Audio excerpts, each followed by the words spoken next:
Assalamualaikum, jumpa lagi dengan saya Almira dalam Lensa Ramadan. Kali ini saya berkesempatan untuk mengunjungi salah satu masjid tertua dan terbesar yang ada di kota Beijing, yaitu Masjid Niujie. Ngomong-ngomong, bagaimana puasanya? Masih semangat dong? Agar tambah semangat, yuk ikutin terus keseruan perjalanan saya hari ini.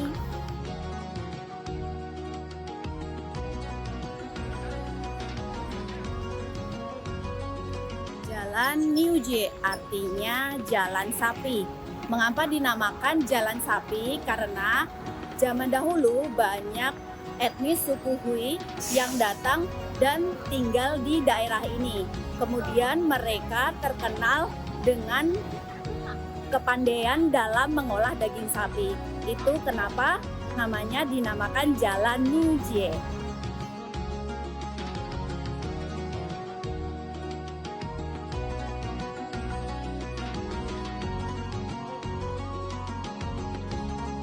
Saat ini saya sudah berada di depan area masjid.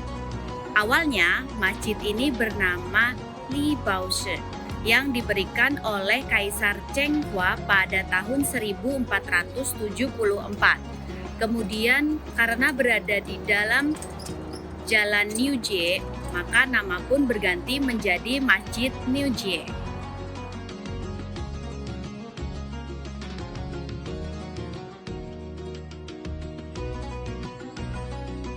Saat ini saya sudah berada di dalam area masjid. Masjid ini dibangun pada tahun 966 pada masa dinasti Liao abad ke-10. Kemudian dilakukan perbaikan dan perluasan di bawah Kaisar Kangxi dari dinasti Qing. Masjid ini mempunyai luas kurang lebih 6.000 meter persegi dan dapat menampung kurang lebih 1.000 jamaah. Masjid ini merupakan titik awal masuknya Islam di China.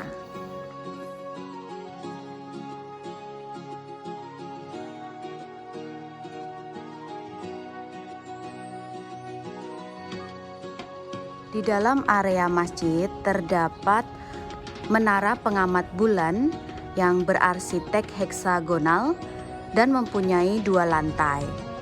Menara ini digunakan untuk menentukan kalender Islam, seperti contohnya pada saat bulan Ramadan ini.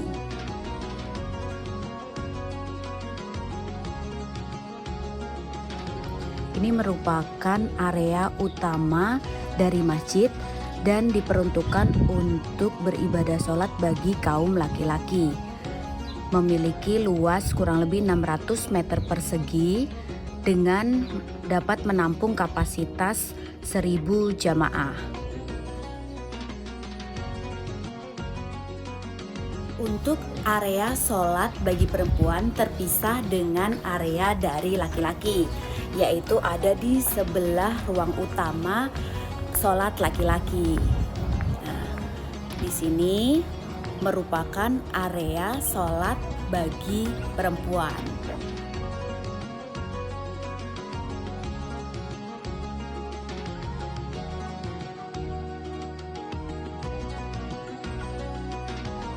Mempunyai arsitek campuran budaya Islam dan suku Han Tiongkok. Interior bangunan di dalam masjid didominasi warna biru, merah, dan emas, dilengkapi dengan lukisan bunga serta lampu kaca menghiasi suasana di dalam ruangan.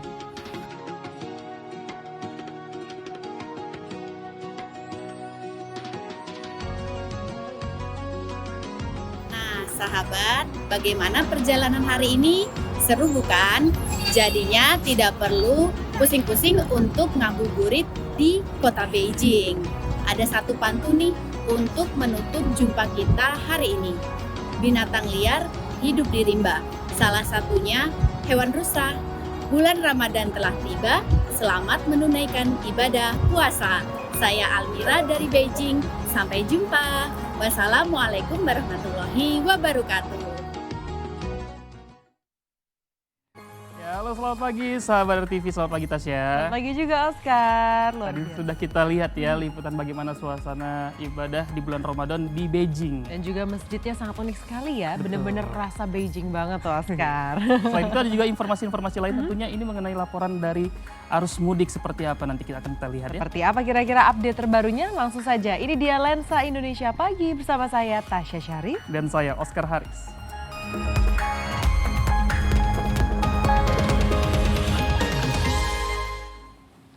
Aktivitas arus mudik di Pelabuhan Merak tidak terjadi penumpukan kendaraan di kantung parkir pelabuhan.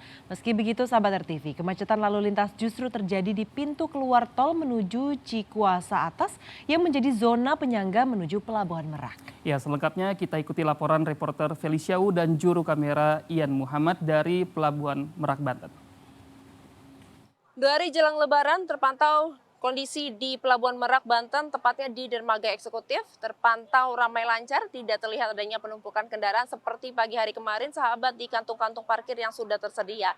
Sementara itu, di luar pintu masuk dari dermaga eksekutif ini, sahabat, terlihat petugas kepolisian bersiaga untuk mengatur arus lalu lintas agar tidak terjadi penumpukan dan mensortir para pemudik yang ingin menyeberang ke Pulau Sumatera dengan menanyakan tiket yang sudah mereka pesan. Jika belum, mereka tidak diizinkan untuk masuk ke area pelabuhan dan juga untuk berputar balik.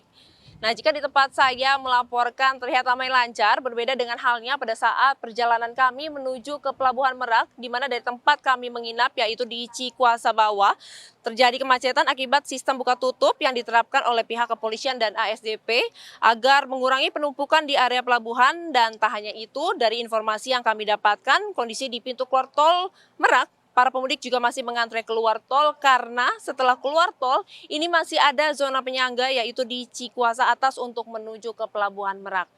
Informasinya sahabat, lonjakan pemudik yang akan menyeberang ke Pulau Sumatera tahun ini meningkat hingga 65% dari tahun sebelumnya. Dan bagi para pemudik yang ingin melakukan perjalanan dan belum mendapatkan tiket, ini diimbau untuk tidak berangkat terlebih dahulu ke Pelabuhan Merak karena hal ini menjadi salah satu faktor terjadinya penumpukan di area pelabuhan. Dari Pelabuhan Merak, Banten, Feliciau dan Ian Muhammad, RTV. Ya, sementara itu puluhan pemudik di Situbondo, Jawa Timur memilih kapal kayu tradisional sebagai angkutan mudik mereka ke Pulau Madura. Penggunaan kapal kayu ini karena mereka tidak berhasil mendapatkan tiket penyeberangan kapal feri, padahal sudah beberapa hari menginap di pelabuhan.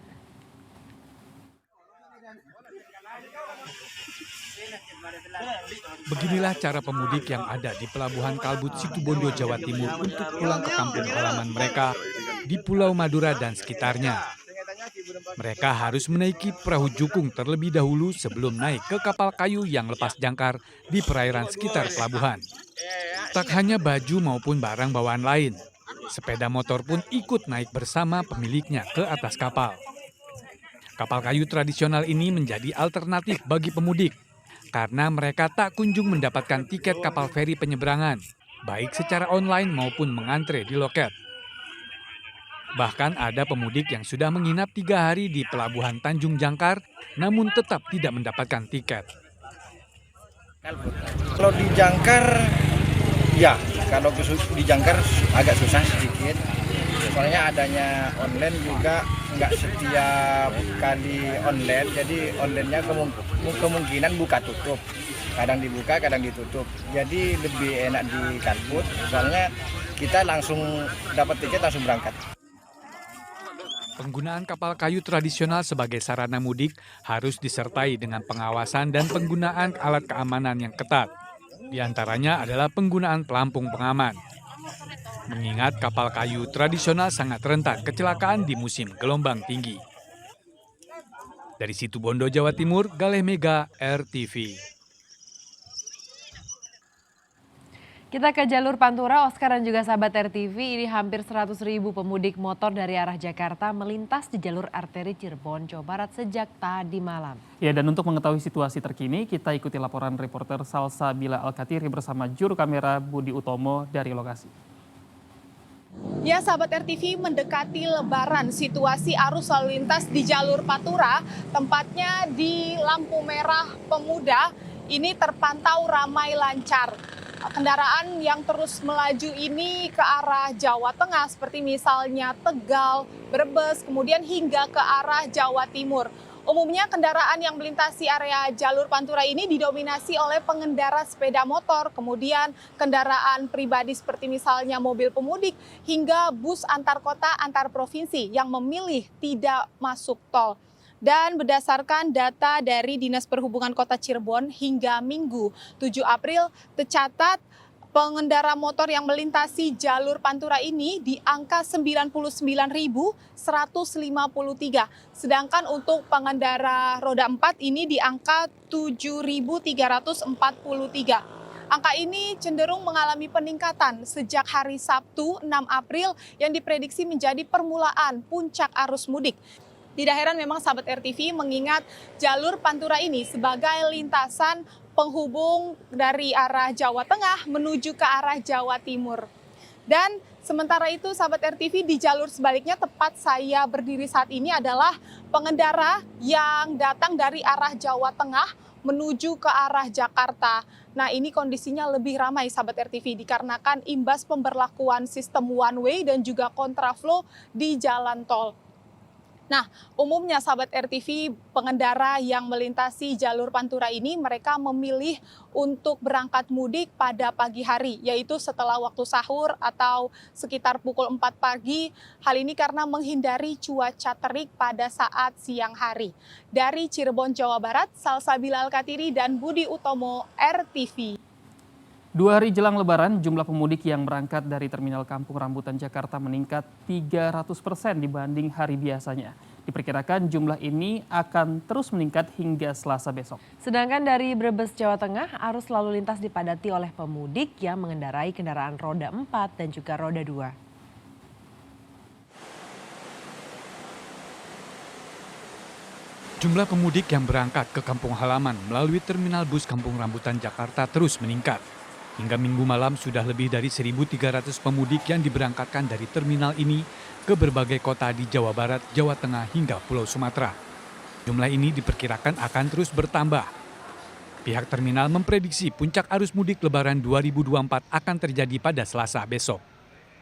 Jumlah penumpang ini malam dari shift siang tadi kita berangkatkan bus 84 bus dengan jumlah penumpang 1.333. Prediksi saya puncaknya kemungkinan itu di -9 hari Selasa. Kemungkinan untuk puncaknya.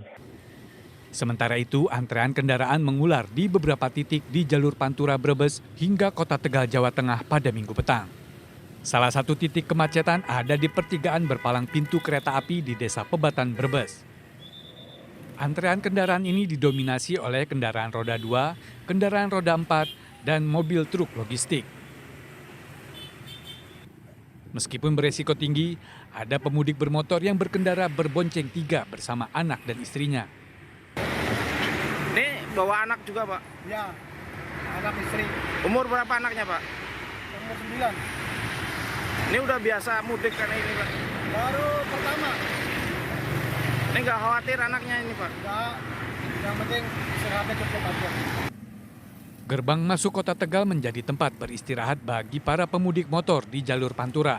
Kepadatan pemudik motor diperkirakan akan berlangsung dari sore hingga subuh karena menghindari terik matahari. Dari Jakarta dan Brebes, Jawa Tengah, Tim Liputan RTV. 3 hari jelang Lebaran, ribuan penumpang memadati stasiun kereta api Kiara Condong, Kota Bandung, Jawa Barat pada Minggu malam. Ya, hingga saat ini Daop 2 Bandung telah memberangkatkan lebih dari 81.000 pemudik.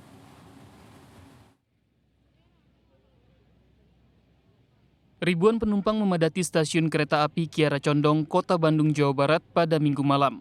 Nampak para penumpang membludak di dalam dan luar area stasiun. Pertanggal 7 April, ada sekitar 5.200 penumpang yang berangkat dari stasiun Kiara Condong menuju sejumlah wilayah di Jawa Tengah dan Jawa Timur. Sedangkan total penumpang hingga saat ini, PT KAI Daop 2 Bandung mencatat telah memberangkatkan lebih dari 81.000 penumpang.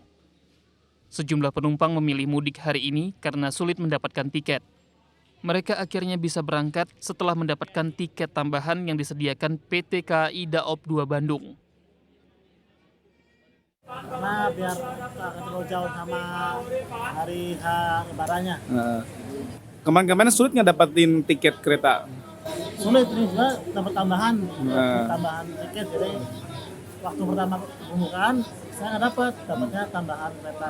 Kebagian tiketnya juga hari ini sih, banyak udah tiket yang udah full juga.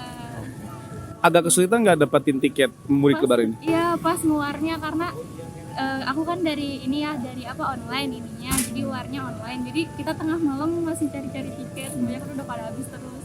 Jadi dapatnya hari ini? Iya, ini juga dapetnya aku tiket tambahannya. Tiket tambahan. Diperkirakan hari ini merupakan puncak arus mudik lebaran dari stasiun Kiara Condong. Dari Bandung, Jawa Barat, Bayu Rohman, RTV. Ya, hampir semua moda transportasi penuh ya. Betul. Dengan para pemudik. Tasya nggak mudik? Saya nggak mudik. Nggak mudik. Kita tetap bertugas loh, Oscar, jangan lupa. Nah, buat sahabat nih juga yang mungkin libur lebaran tahun ini nggak mudik tapi tetap pengen rekreasi sama anak, nggak perlu bingung. Ya. Tasya juga nggak perlu bingung karena ini kita punya rekomendasi tempat yang cocok. Betul sekali, Oscar. Ini ada Kidzania Jakarta yang selalu menjadi pilihan para orang tua yang tak hanya ingin anak-anaknya terhibur, tapi juga mendapatkan edukasi dengan suasana lingkungan seperti aslinya. Ini dia ceritanya.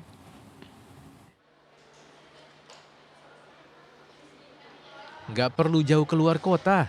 Buat kamu yang tinggal di Jakarta, masih bisa kok merasakan liburan tanpa hiruk-pikuknya ibu kota. Mana lagi kalau bukan destinasi wisata yang cocok untuk anak-anak, yakni Kidzania. Wisata satu ini juga bisa memberikan edukasi untuk anak-anak melalui beragam fasilitas yang dirancang lengkap menyerupai sebuah kota. Untuk Kidzania adalah sebagai edutainment park, di mana anak-anak bisa merasakan profesi seperti layaknya orang dewasa. Mereka bisa menjadi apa yang mereka cita-citakan, contohnya bisa menjadi pilot, pemadam kebakaran, polisi, dan lainnya yang mereka inginkan di Kidzania Jakarta, karena kita punya berbagai macam profesi di sini. Nah, selama musim libur lebaran, Kidzania Jakarta memberikan promo spesial senilai 30% untuk seluruh pengunjung, baik anak-anak, remaja, maupun dewasa. Untuk jam operasional sendiri, Kidzania buka mulai pukul 9 pagi dan tutup pukul 7 malam. Dari Jakarta, Hana Bajaber, Syahril Ramadhani, RTV.